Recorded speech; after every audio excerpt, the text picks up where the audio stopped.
Hi students, कुलसेर academy में आपका स्वागत है।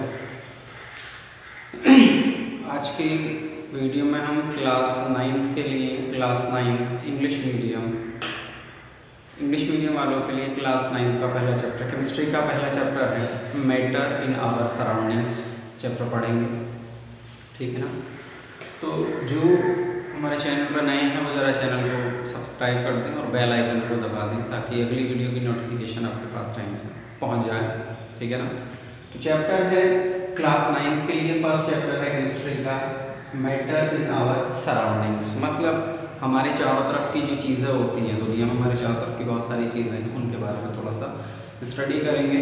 तो इसमें पढ़ाया जाएगा कि मैटर्स क्या होती हैं, what are matters and physical states of matters. ठीक है ना। स्टेट्स ऑफ मैटर्स पढ़ाया जाएगा, उनकी प्रॉपर्टीज़ पढ़ाई जाएंगी, फिर उनका इंटर कन्वर्जन पढ़ाया जाएगा, inter conversion of states of matter, inter conversion पढ़ाया जाएगा और इंटर कन्वर्जन में कुछ डेफिनेशंस हैं उनके बारे में आपको पढ़ाया जाएगा।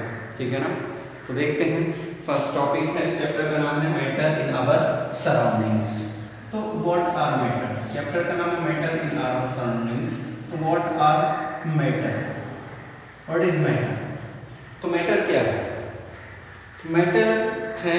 मैटर इज एनीथिंग, मतलब मैटर कुछ भी हो सकती है जो हमारे चारों तरफ की है, मैटर कुछ भी हो सकती है। मैटर एक ऐसी चीज़ है जिसके अंदर कुछ ना कुछ मास होता है, जिसका कुछ ना कुछ वेट होता है, कुछ ना कुछ वॉल्यूम होता है और वो स्पेस कवर करती है और उसको हम अपनी सेंस ऑर्गन से उनको आइडेंटिफाई कर सकते हैं। तो मैटर्स जो है वो कोई भी चीज़ हो सकती है जिसके अंदर कुछ ना कुछ मास है, जिसका कुछ ना कुछ वॉल्यूम है और वो कुछ स्पेस ऑक्यूपाई करती है और जिसको हम अपने सेंस ऑर्गन से आइडेंटिफाई कर सकते हैं। उन सारी चीज़ों को कहा जाता है मैटर्स। ठीक है ना। एग्जाम्पल के लिए मैटर्स जैसे एयर हो गई, एयर इसके अंदर वेट भी होता है, इसको हम फील भी कर सकते हैं, मास भी होता है, वॉल्यूम भी होता है। एयर हो गई, बुक हो गई, बुक है। ठीक है ना। और भी बहुत सारे जैसे पेन है, पेंसिल है। ठीक है ना। टेबल है। ठीक है ना। चेयर है और बाइक वगैरह है। ठीक है। बाइक है, ये सारी चीजें क्या है, वुड है, सिलेंडर है। ठीक है। एलपीजी है, ये सब क्या है, ये सब मैटर्स है। क्यों? क्योंकि इनके अंदर कुछ ना कुछ मास है, इनका कुछ ना कुछ वॉल्यूम ये कवर करते हैं और ये स्पेस भी ऑक्यूपाई करते हैं। स्पेस का मतलब जगह, थोड़ा सा स्पेस ऑक्यूपाई करते हैं, थोड़ी बहुत जगह घेरते हैं और इनको हम सेंस ऑर्गन से, आँख से देख सकते हैं, है ना, फील कर सकते हैं। ठीक है ना। उनको आइडेंटिफाई कर सकते हैं अपने सेंस ऑर्गन से। बहुत सारी चीज़ें कहलाती हैं मैटर्स। ठीक है ना। हो गया मैटर्स। अब ये हो गया मैटर। अब है states of matters, states of matter, states of matter. तो स्टेट्स ऑफ मैटर में मैटर की जो है टोटल 5 स्टेट्स होती है। मैटर की टोटल स्टेट्स होती हैं 5। कितनी स्टेट होती है? टोटल स्टेट होती है 5, लेकिन अगर फिजिकल स्टेट्स की बात करें तो जो फिजिकल स्टेट्स हैं 3 फिजिकल स्टेट्स होती है। मैटर की कितनी? 3 फिजिकल स्टेट्स होती है। मैटर की 3 फिजिकल स्टेट्स होती हैं और टोटल स्टेट होती है 5। कौन कौन सी होती हैं? फर्स्ट है सॉलिड स्टेट, सेकंड है लिक्विड स्टेट, थर्ड है गैसियस स्टेट, है ना, सॉलिड लिक्विड गैस। और एक स्टेट होती है प्लाज्मा स्टेट और फिफ्थ है बोस-आइंस्टीन कंडेंसेट, बोस-आइंस्टीन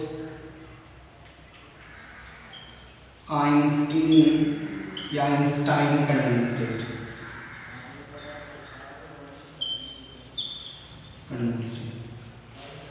तो मैटर की 3 फिजिकल स्टेट्स होती हैं, इनके टोटल स्टेट्स होती हैं 5, सॉलिड, लिक्विड, गैस। और फोर्थ स्टेट कौन सी है? फोर्थ स्टेट ऑफ मैटर कौन सी है? फोर्थ स्टेट है प्लाज्मा और फिफ्थ स्टेट कौन सी है? Bose-Einstein condensate. तो टोटल 5 स्टेट्स होती है मैटर की, सॉलिड, लिक्विड, गैस फोर्थ है प्लाज्मा और फिफ्थ है both fine state condensed state. ठीक है, अब इतना हो गया। अब इसके बाद हम पढ़ेंगे कि सॉलिड स्टेट के अंदर क्या क्या होता है, क्या किसको कहते हैं सॉलिड स्टेट। ठीक है ना, व्हाट आर सॉलिड्स या what is solid state. Liquid state क्या होती है, ठीक है ना, क्या होता है और इसकी फिजिकल प्रॉपर्टीज क्या है। गैस स्टेट क्या होती है, इसकी फिजिकल प्रॉपर्टीज क्या है। ठीक है ना, प्लाज्मा क्या होता है, मतलब इन सब की डेफिनेशन इनके बारे में पढ़ेंगे। हो गया इतना। अब नेक्स्ट है इसी में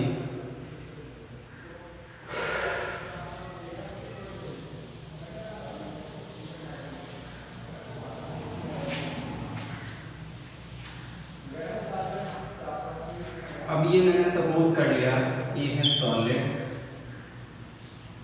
सॉलिड है, यहाँ पे मैंने ले लिया लिक्विड और यहाँ पे मैंने ले लिया गैस। ठीक है ना, ये सॉलिड स्टेट है, ये लिक्विड स्टेट है, ये गैस स्टेट है। सपोज कर लिया ये सॉलिड है। ठीक है ना, और मैटर में एक बात बता दूँ, जितनी भी मैटर्स होती हैं वो बहुत टिनी पार्टिकल्स यानी कि स्मॉल पार्टिकल्स के कॉम्बिनेशन से बनती है। मतलब किसी भी मैटर के अंदर मॉलिक्यूल्स, एटम्स या आयंस हो सकते हैं। मैटर जो है वो बहुत स्मॉल पार्टिकल्स यानी कि टिनी पार्टिकल्स के कॉम्बिनेशन से बनती है। मॉलिक्यूल्स, आयंस या एटम्स कहते हैं उनको। तो मैटर जो है एटम्स, आयंस या मॉलिक्यूल्स के कॉम्बिनेशन से बनती है, उनको कहा जाता है टिनी पार्टिकल्स या स्मॉल पार्टिकल्स के कॉम्बिनेशन से बनती है। इसको कहा जाता है कंपोजिशन ऑफ मैटर। ठीक है ना, अब जब ये मैटर है, सॉलिड भी क्या है, सॉलिड स्टेट है। किसकी, मैटर की सॉलिड स्टेट है। जब सॉलिड स्टेट किसकी है, मैटर की, और मैटर के अंदर क्या होते हैं, मॉलिक्यूल्स, आयंस या एटम्स होते हैं। ठीक है ना, तो मैंने सपोज कर लिया कि भाई ये सॉलिड है, सॉलिड के एटम्स हैं, ये मॉलिक्यूल्स हैं, सॉलिड के मॉलिक्यूल्स हैं।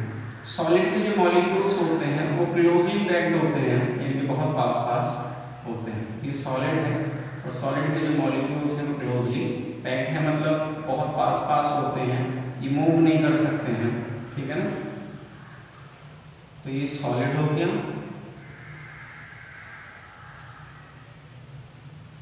ये सॉलिड। मैंने सपोज कर लिया है ये है लिक्विड।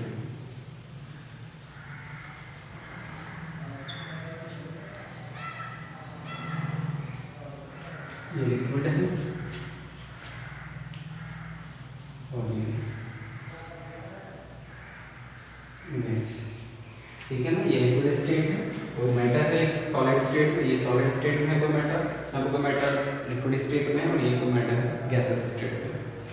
ठीक है ना, अब ये क्या है, कोई भी मैटर है, चाहे वो सॉलिड हो, चाहे लिक्विड हो, चाहे गैस हो, क्योंकि 3 फिजिकल स्टेट्स होती हैं। मैटर चाहे वो सॉलिड स्टेट में हो, चाहे लिक्विड स्टेट में हो, चाहे गैसेस स्टेट में हो, उसके अंदर होंगे स्मॉल पार्टिकल्स यानी कि मॉलिक्यूल्स, एटम्स या आयंस के कॉम्बिनेशन से बना है। इसका मतलब उसके अंदर मॉलिक्यूल्स, एटम्स या आयन तो होंगे।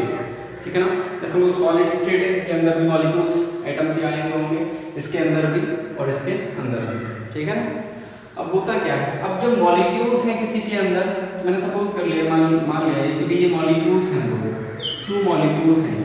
ठीक है ना, ये 2 मॉलिक्यूल्स हैं, एक मॉलिक्यूल ये है, देखिए ये नियरेस्ट मॉलिक्यूल्स है। नियरेस्ट का मतलब बिल्कुल पास वाले, नजदीक वाले, जिसके बीच में बिटवीन 2 मॉलिक्यूल्स कोई एनी अदर मॉलिक्यूल प्रेजेंट ना हो, जो बिल्कुल पास वाले होते हैं, जिनके बीच में कोई और मॉलिक्यूल ना हो, उनको बोला था nearest molecules.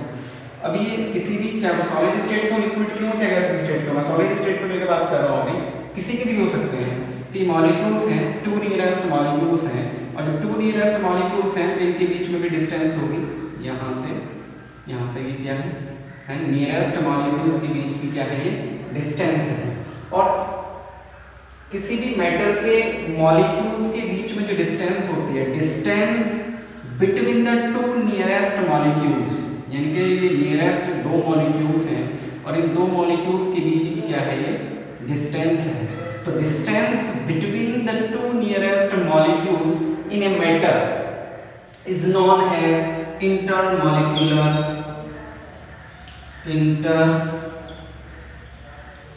Intermolecular space, intermolecular space और इंटरमॉलिक्यूलर डिस्टेंस। है ना, तो distance between 2 nearest molecules in any matter is known as intermolecular space और इंटरमॉलिक्यूलर डिस्टेंस। मतलब किसी भी मैटर के टू नियरेस्ट मॉलिक्यूल्स के बीच की जो डिस्टेंस होती है यहाँ से यहाँ तक, इन डिस्टेंस को कहा जाता है इंटरमॉलिक्यूलर स्पेस और इंटरमॉलिक्यूलर डिस्टेंस। ठीक है, अब मॉलिक्यूल्स के बीच की डिस्टेंस को कहा गया इंटरमॉलिक्यूलर डिस्टेंस। अब ये मॉलिक्यूल्स हैं तो मॉलिक्यूल्स के बीच की डिस्टेंस हो गई इंटरमॉलिक्यूलर डिस्टेंस या इंटरमॉलिक्यूलर स्पेस। अब जब डिस्टेंस है तो न्यूटन्स ग्रेविटेशन लॉ के अकॉर्डिंग, जो फिजिक्स में पढ़ाया जाएगा ग्रेविटेशन वाले चैप्टर में 9th में, न्यूटन की ग्रेविटेशन लॉ क्या कहता है? वो कहता है कि भाई स्पेस के अंदर यानी कि वर्ल्ड के अंदर जो टू पार्टिकल्स हैं, कोई एक पार्टिकल दूसरे पार्टिकल को अपनी तरफ अट्रैक्ट करता है, यानी कि कोई एक पार्टिकल दूसरे पार्टिकल को अपनी तरफ अट्रैक्ट करता है। ठीक है ना, अब अट्रैक्ट करेगा मतलब वो फोर्स ऑफ अट्रैक्शन लगाएगा। ठीक है ना, ठीक है ना। अब आप जैसे पास पास बैठे हो, कोई दो बच्चे बैठे हैं और वो पास पास बैठे हैं, तो वो भी एक दूसरे पे क्या लगा रहे हैं? फोर्स ऑफ अट्रैक्शन अप्लाई कर रहे हैं। जैसे अर्थ है, मैं अर्थ पे हूँ तो अर्थ मेरी तरफ फोर्स ऑफ अट्रैक्शन अप्लाई कर रही है और मैं अर्थ की तरफ फोर्स ऑफ अट्रैक्शन लगा रहा हूँ, लेकिन अर्थ का साइज बड़ा होने की वजह से उसका फोर्स ऑफ अट्रैक्शन मेरे कंपैरिजन में बहुत ज़्यादा है। ठीक है, ठीक है ना। तो साइज पे डिपेंड करेगा, मास पे डिपेंड करेगा। तो जब नियरेस्ट मॉलिक्यूल्स के बीच में डिस्टेंस है, अब डिस्टेंस है तो फोर्स भी होगा, क्योंकि जो फोर्स होता है वो मॉलिक्यूल्स की जो डिस्टेंस होती है, डिस्टेंस के स्क्वायर के इनवर्सली प्रोपोर्शनल होता है। मॉलिक्यूल्स के बीच जो अप्लाइड फोर्स होता है वो उनकी इंटरमॉलिक्यूलर डिस्टेंस के स्क्वायर के इनवर्सली प्रोपोर्शनल होता है। मतलब क्या है? मतलब ये है कि अगर डिस्टेंस कम होगी, मॉलिक्यूल्स के बीच की जो डिस्टेंस है इंटरमॉलिक्यूलर डिस्टेंस, वो अगर कम होगी तो फोर्स कितना हो जाएगा? फोर्स ज़्यादा हो जाएगा। और अगर डिस्टेंस ज़्यादा हो जाएगी तो फोर्स क्या हो जाएगा? कम। अगर डिस्टेंस इंक्रीज करेंगे हम तो फोर्स कितना हो जाएगा? डिक्रीज हो जाएगा। नीचे एरो का मतलब है कम हो जाएगा। और अगर हम डिस्टेंस को कम करेंगे तो फोर्स कितना हो जाएगा? ज़्यादा होगा। मतलब जो फोर्स है वो डिस्टेंस के इनवर्सली प्रोपोर्शनल होता है। मतलब डिस्टेंस ज़्यादा होगी तो फोर्स कम लगेगा और डिस्टेंस कम होगी तो फोर्स ज़्यादा लगेगा। जैसे मान लिया हम मम्मी पापा के सबसे ज़्यादा क्लोज रहते हैं मौसी की कंपैरिजन में, तो मम्मी पापा के पास ज़्यादा रहते हैं तो अट्रैक्शन मम्मी से ज़्यादा होगा या मौसी से? तो इसी बात है, मम्मी के पास ज़्यादा रहता है तो मम्मी से अट्रैक्शन ज़्यादा होगा मौसी की कंपैरिजन में। मौसी से इतना अट्रैक्शन नहीं होगा, क्यों? क्योंकि वो हमारे क्लोज नहीं, उसकी डिस्टेंस ज़्यादा है। जब डिस्टेंस ज़्यादा है तो अट्रैक्शन कैसे हो जाएगा? कम। और मम्मी के पास हम पास रहते हैं, पास का मतलब मम्मी से क्लोज रहते हैं, मतलब डिस्टेंस कम है तो फोर्स ज़्यादा हो जाएगा। मतलब डिस्टेंस कम तो फोर्स ज़्यादा हो जाएगा और डिस्टेंस ज़्यादा है तो फोर्स कम हो जाएगा। ठीक है, तो distance between the two nearest molecules is known as intermolecular space और इंटरमॉलिक्यूलर डिस्टेंस। अब जब दो मॉलिक्यूल्स के बीच डिस्टेंस है तो दो मॉलिक्यूल्स के बीच में क्या लगेगा? न्यूटन्स के अकॉर्डिंग ग्रेविटेशनल फोर्स लगेगा। तो दो नियरेस्ट मॉलिक्यूल के बीच की डिस्टेंस होगी इंटरमॉलिक्यूलर डिस्टेंस या स्पेस। लेकिन मॉलिक्यूल्स के बीच जो फोर्स ऑफ अट्रैक्शन अप्लाई हुआ न्यूटन्स की ग्रेविटेशन लॉ के अकॉर्डिंग, है ना, force applied between the two nearest molecules is known as intermolecular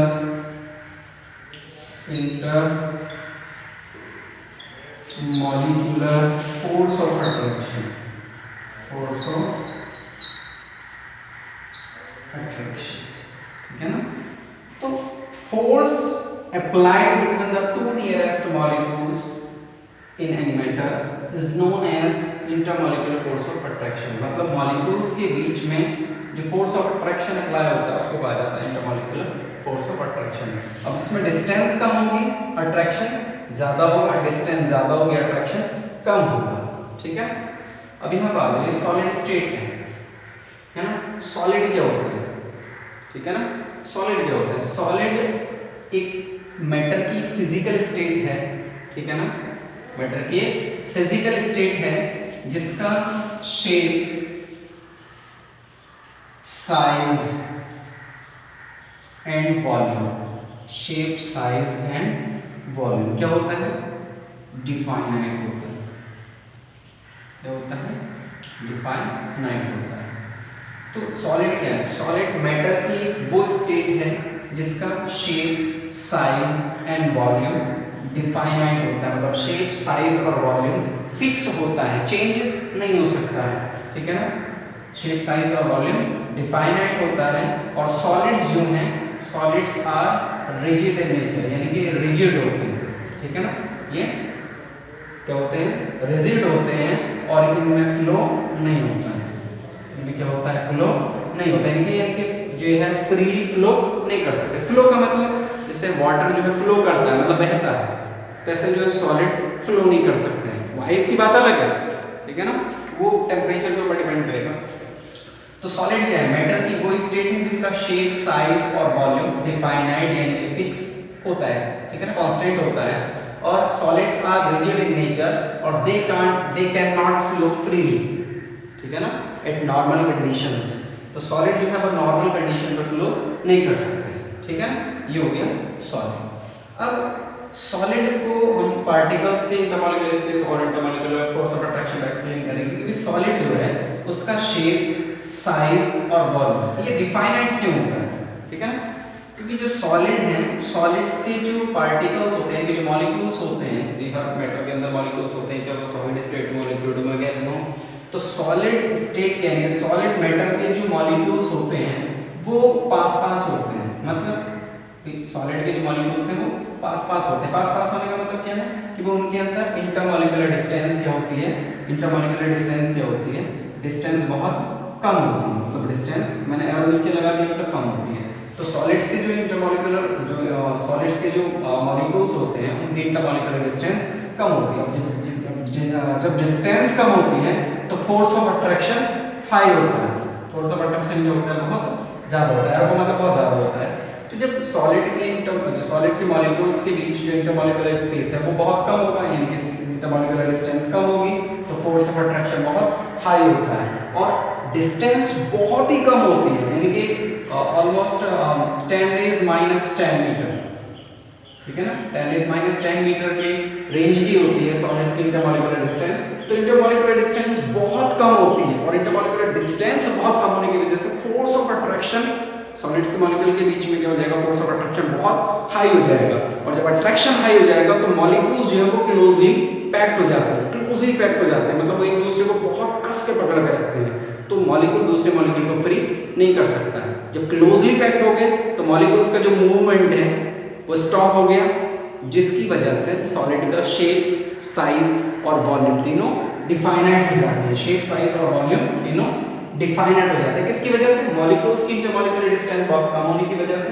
force of attraction बहुत हाई हो जाता है। फोर्स ऑफ अट्रैक्शन हाई होने की वजह से मॉलिक्यूल्स जो है क्लोजली पैक्ड हो जाते हैं, तो दे कैन नॉट मूव, ठीक है ना, एट नॉर्मल कंडीशंस। तो वो मूव नहीं कर सकते हैं, फिक्स हो जाते हैं, उनकी काइनेटिक एनर्जी जो है वो ऑलमोस्ट जीरो हो जाती है, मूव नहीं कर सकते। तो इसलिए सॉलिड का शेप साइज और वॉल्यूम सब डिफाइनाइट होता है, ठीक है, डिफाइनाइट होता है। ये तो बात होगी सॉलिड, ठीक।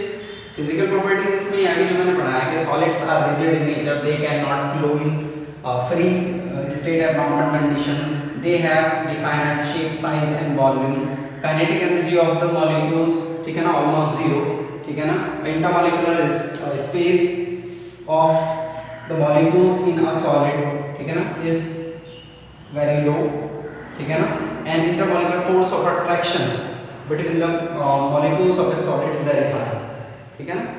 तो ये फिजिकल प्रॉपर्टीज होती है, ठीक है ना, क्योंकि सॉलिड जो है वो रिजिड होते हैं, सॉलिड जो है वो फ्रीली फ्लो नहीं कर सकते नॉर्मल कंडीशंस में, सॉलिड का शेप साइज और वॉल्यूम डिफाइनाइट होता है, और सॉलिड्स के मॉलिक्यूल्स के बीच की इंटरमॉलिक्यूलर डिस्टेंस यानी कि स्पेस बहुत कम होता है, वेरी लो होता है, जिसकी वजह से क्या हो जाएगा, फोर्स ऑफ अट्रैक्शन जो है बहुत हाई हो जाता है, ठीक है ना, जिसकी वजह से साइज और वॉल्यूम जो है वो डिफाइनाइट हो जाता है, ठीक है ना। और इनकी जो काइनेटिक एनर्जी है वो बहुत कम होती है, इनकी ऑलमोस्ट जीरो होती है, पोटेंशियल एनर्जी हाई होती है, ठीक है ना। ये हो गया सॉलिड। अब सॉलिड के एकदम ऑपोजिट, सॉलिड के ठीक ऑपोजिट होता है गैस। लिक्विड को बाद में पढ़ेंगे, पहले गैस। अब गैस क्या है, गैस भी मैटर की एक स्टेट है, gas is physical state of matter, ठीक है ना, फिजिकल स्टेट ऑफ मैटर, ठीक है ना।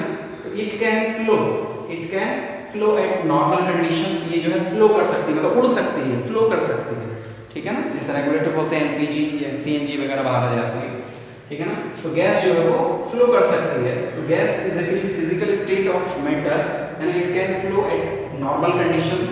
तो ये फ्लो कर सकते हैं, ठीक है ना। और गैस जो है इस सॉलिड का क्या है, शेप, साइज और वॉल्यूम तीनों डिफाइनाइट होते हैं, ये तीनों फिक्स होते हैं, लेकिन इसका कुछ भी फिक्स नहीं होता। गैस क्या है, वो फिजिकल स्टेट है जिसका शेप, साइज एंड वॉल्यूम सबके सब क्या होते हैं, इनडिफाइनाइट होते हैं, इनडिफाइनाइट होते हैं, मतलब कुछ भी फिक्स नहीं होता है, डिफाइनाइट नहीं होता, फिक्स नहीं होता है। तो गैस क्या है, वो फिजिकल स्टेट ऑफ मैटर है जो नॉर्मल कंडीशंस में फ्लो कर सकता है और जिसका शेप, साइज और वॉल्यूम सब इनडिफाइनाइट होता है, मतलब डिफाइनाइट यानी कि फिक्स नहीं होता है, ठीक है ना, उसको कहा जाता है गैस। अब यहाँ पे क्या था, सारी चीजें फिक्स थी, इसमें कुछ भी चीज फिक्स नहीं है। यहाँ पे क्या था, इंटरमॉलिक्यूलर स्पेस बहुत कम था। यहाँ पे हो जाएगा जो इंटरमॉलिक्यूलर डिस्टेंस है, इंटरमॉलिक्यूलर स्पेस है वो बहुत ज्यादा है, very high. Intermolecular distance between the two nearest molecules in gaseous state is very high। तो जो गैस है उसके मॉलिक्यूल्स की इंटरमॉलिक्यूलर डिस्टेंस जो है वो बहुत ज़्यादा होती है, डिस्टेंस बहुत ज़्यादा होती है। अब बताओ भाई, जब डिस्टेंस ज़्यादा होगी तो अट्रैक्शन बहुत कम हो जाएगा, attraction, force of attraction is very लो। तो जब डिस्टेंस बहुत ज़्यादा है, फोर्स ऑफ अट्रैक्शन हो जाएगा बहुत कम, और जब अट्रैक्शन बहुत कम होगा तो किसी से किसी को कोई मतलब नहीं, जब जिससे हमें अट्रैक्शन कम होता है, जिस बंदे से, जिस चीज़ से भी हमें अट्रैक्शन कम होता है तो कहीं भी आ जा सकती है, उसको कोई रोकने वाला है नहीं, ठीक है ना, रोकने वाला है नहीं, ठीक है ना। तो जो गैस है, गैस के मॉलिक्यूल्स के बीच की इंटरमॉलिक्यूलर डिस्टेंस है वो बहुत हाई है, जिसकी वजह से applied intermolecular force of attraction जो है वो बहुत लो है। जब अट्रैक्शन बहुत लो है, ऑलमोस्ट जीरो है, ठीक है ना, ऑलमोस्ट जीरो है, फोर्स ऑफ अट्रैक्शन ना के बराबर है, तो क्या हो जाएगा, मॉलिक्यूल दूसरे मॉलिक्यूल को अट्रैक्ट करेगा नहीं, कोई भी एक मॉलिक्यूल कहीं जाए दूसरा कहीं जाए, कोई किसी को अट्रैक्ट करने वाला, खींचने वाला, बुलाने वाला नहीं है। और जब सारे मॉलिक्यूल्स जो है वो फ्री होंगे, कोई कहीं भी घूमेगा, तो उसका शेप, साइज और वॉल्यूम कुछ भी फिक्स नहीं होगा, मतलब शेप, साइज और वॉल्यूम सब इनडिफाइनाइट होंगे, ठीक है ना। और जिस कंटेनर के अंदर गैस को भरा जाता है उसी का शेप, साइज ये अटेन कर लेता है, यानी रिक्वायर कर लेता है, ठीक है ना, उसी के शेप, साइज का हो जाता है गैस, जिस कंटेनर के साइज, जिस साइज के कंटेनर के अंदर इसको भरा जाता है। इसका एक्चुअल रियल में कोई शेप, साइज और वॉल्यूम नहीं होता है, जिस कंटेनर के अंदर भरा जाएगा उसी के शेप का हो जाएगा, वैसे उसका साइज हो जाएगा और वॉल्यूम भी उतनी हो जाएगा। जैसे 15 लीटर का सिलेंडर आता है, सपोज करो 15 का भी आता है, 30-32 का भी आता है, तो अगर 15 लीटर गैस सिलेंडर में 15 लीटर गैस भर रही है और रेगुलेटर ऑन करोगे तब भी गैस बाहर आएगी, और चाहे 15 लीटर के सिलेंडर में 10 ग्राम गैस भर दो, रेगुलेटर खोलोगे तब भी वो बाहर आ जाएगी। इसका मतलब कि 10 ग्राम भी 15 लीटर वॉल्यूम के अंदर थी और 15 लीटर भी 15 लीटर वॉल्यूम के अंदर थी, मतलब कोई भी वॉल्यूम उसका फिक्स नहीं था, शेप, साइज उसका फिक्स नहीं था। तो सॉलिड स्टेट के एकदम ऑपोजिट है गैसियस स्टेट, ठीक है, गैसियस स्टेट। अब है लिक्विड स्टेट। लिक्विड स्टेट जो है वो सॉलिड और गैस दोनों के बीच की है, ठीक है ना, दोनों की प्रॉपर्टीज और दोनों की, यानी कि इसकी और इसकी दोनों की फिजिकल प्रॉपर्टीज के बीच ही प्रॉपर्टी शो करता है।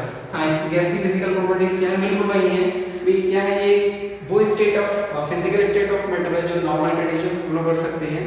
इसका शेप, साइज और वॉल्यूम जो है वो इनडिफाइनाइट होता है, ठीक है, और इसके जो intermolecular distance between two nearest molecule is very high, ठीक है ना, और इंटरमॉलिक्यूलर फोर्स ऑफ अट्रैक्शन जो होता है वो बहुत लो होता है, और जिस वेसल के अंदर, जिस कंटेनर के अंदर इसको भरा जाता है उसी का शेप, साइज ही अटेन कर लेता है। और क्या हो गया, स्मॉल पार्टिकल्स के कॉम्बिनेशन, यानी कि मॉलिक्यूल्स, एटम आयन के कॉम्बिनेशन से बनता है, ये तो नॉर्मल सी बात है, ठीक है ना।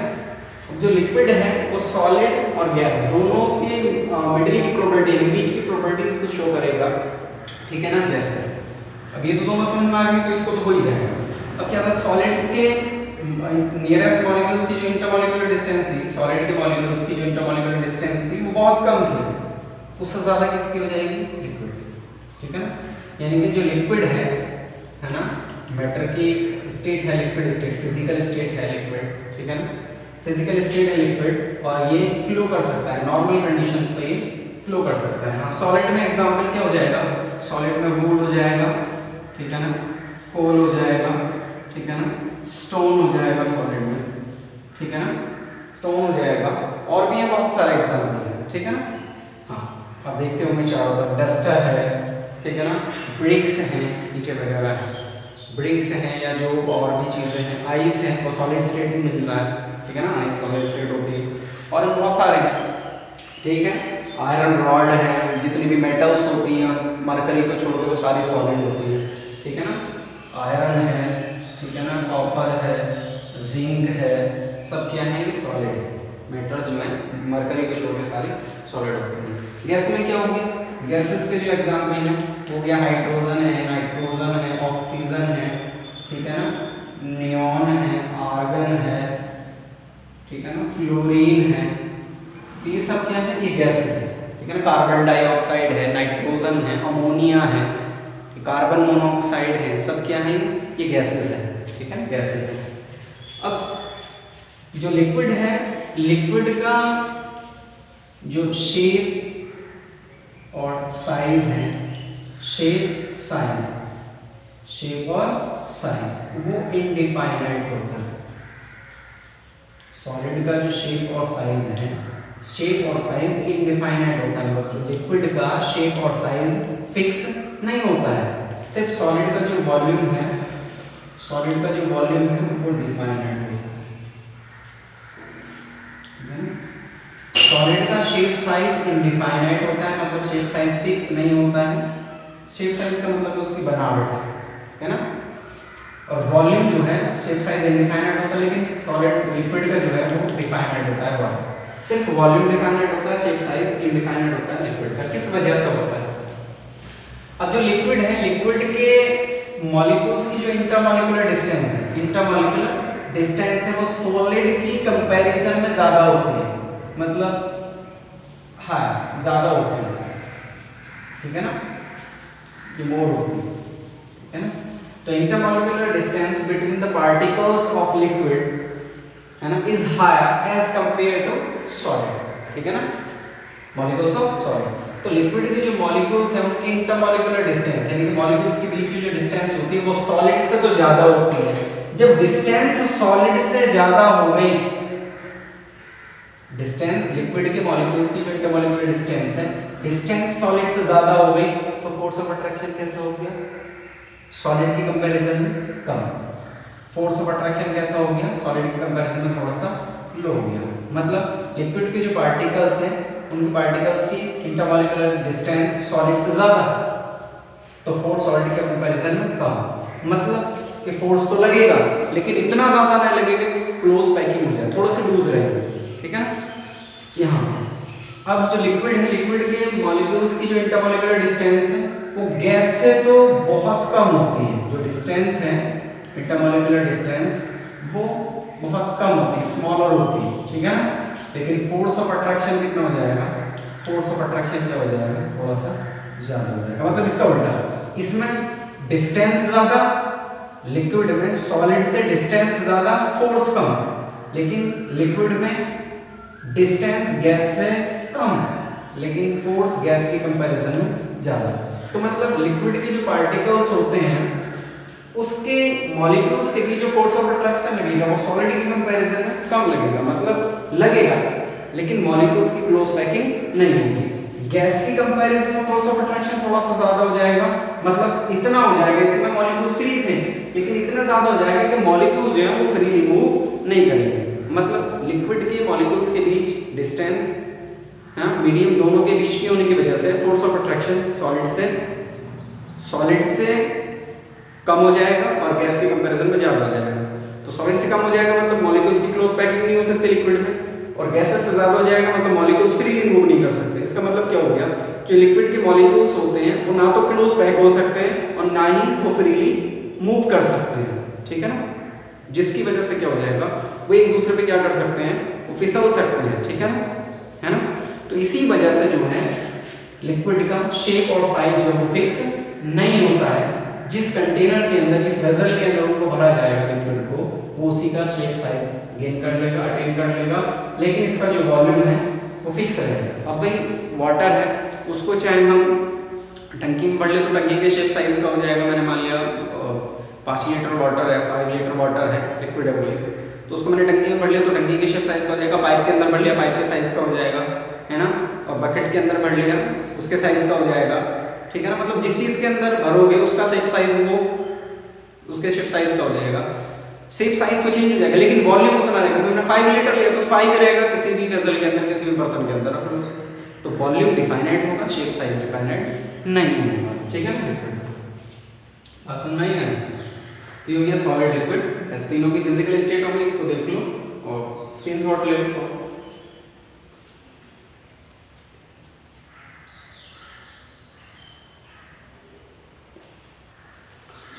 इतना हो गया, ठीक। ये होगी सॉलिड लिक्विड गैस। अब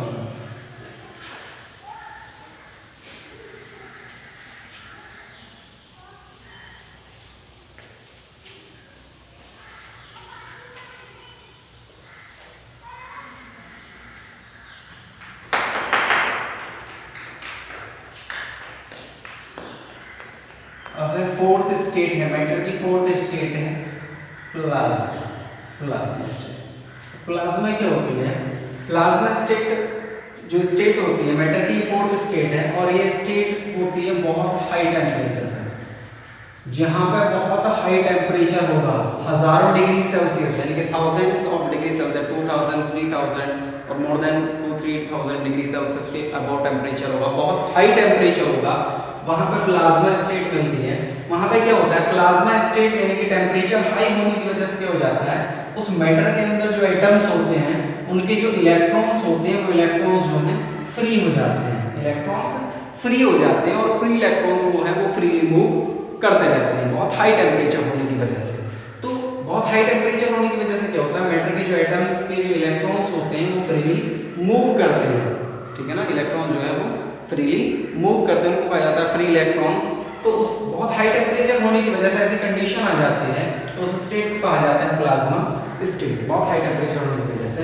और ये स्टेट जो है बहुत हाई टेम्परेचर में मिलेगी, मतलब जैसे स्टार्स हैं, स्टार्स में जो बहुत टेम्परेचर बहुत हाई होता है, जैसे सन भी क्या है, स्टार है, तो सन है, ठीक है ना, स्टार्स हैं, और जो लावा यानी कि मैग्मा निकलता है, जो वोल्केनो होता है, वोल्केनो से जो मैग्मा यानी कि जो लावा निकलता है उसका भी टेम्परेचर बहुत हाई होता है, वो भी क्या है, प्लाज्मा स्टेट है, ठीक है ना।